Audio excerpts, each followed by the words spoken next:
I hate that Solo Leveling is considered the king of manhwa over so many other series, especially some great series and even more popular ones as well. One being hailed as such, the king of manhwas, God of High School, one of the founding fathers of manhwa. It was one of the most exhilarating and action-packed series that I've ever read, and it should have had this success. God of High School is a manhwa released in 2011 on the Lime app and becoming successful for its fast-paced action, gripping story, and its unique take on martial arts. With its main character, Mori Jin, having supernatural abilities, it was truly the perfect story to get an anime. But at this time, and manhwas are basically nowhere to be found on any Western platform. Until Webtoon, an extension of Lime, came to the West in 2014. With it, it brought a few famous series, Tower of God, and of course, God of High School with it. With this, the series became even more popular, especially in the West. But one thing kept coming up on everyone's mind. These fights are especially amazing. Such fights as Mori Jin versus Park Ipo and Dan Wei versus Mori Jin. These moments showed a glimpse of potential the series could become, especially in the future. With more chapters coming out, a lot of people started to form one opinion around the series. What if this had an anime? People started talking about how cool having one would become. However, even Webtoon themselves posted a promotional video for what an anime could look like, and that got fans especially excited. After that, God of High School had more chapters released. More characters came and went. Fans loved most of the arcs.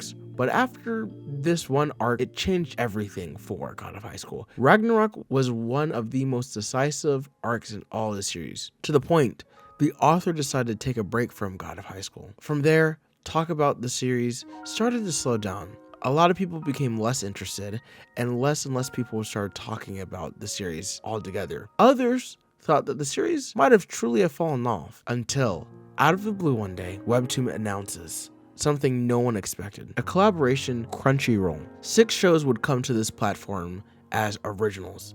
The list included some of the most popular webtoons of all time. Tower of God, Noblesse, and most notably, God of High School. Fans cheered, with there finally being an anime. This meant we could see so many moments in animation, so many fights, so many heartbreaking moments, such as Q versus Mori Jin. There's so many fights and even story moments that fans wanted to see. At this moment, nothing could push the hype even further beyond than it already is. The one thing that all the fans were worried about the answer. Which studio will animate this series? One studio that started making waves, animating the likes of Jujutsu Kaisen and Attack on Titan Season 4, anime's rising star, Mappa Studios. The animation for the anime looked amazing. Everything about this was setting up to be one of the best adaptations for manhwa in history. Until 2020, the year that changed everything.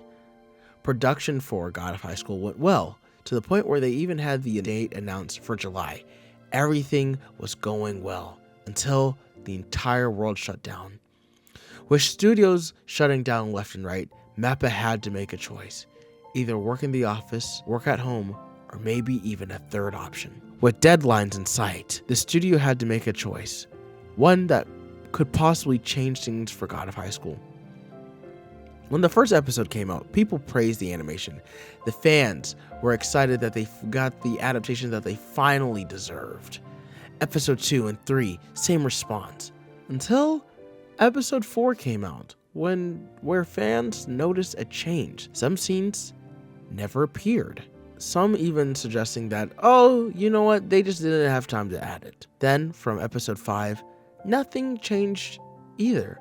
Then, all of a sudden, the biggest changes started to follow in episode 6, where there were cuts in the anime where fans were confused, thinking this had to be a mistake.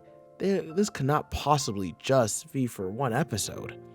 Fans even were confused, thinking that this happened to be a mistake, some kind of joke. Oh, this is possibly just for this one episode. How much worse can this get? Soon enough, this answer came too. Then, as fans were hoping that a shining hope could possibly happen, the same thing happened again for the next 7 episodes. The content that got cut only became worse, with fans scrambling to find what happened.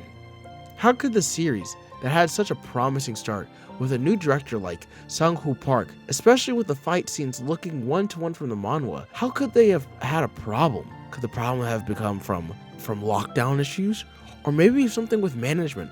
Unfortunately, the reality of this is much worse than they let on.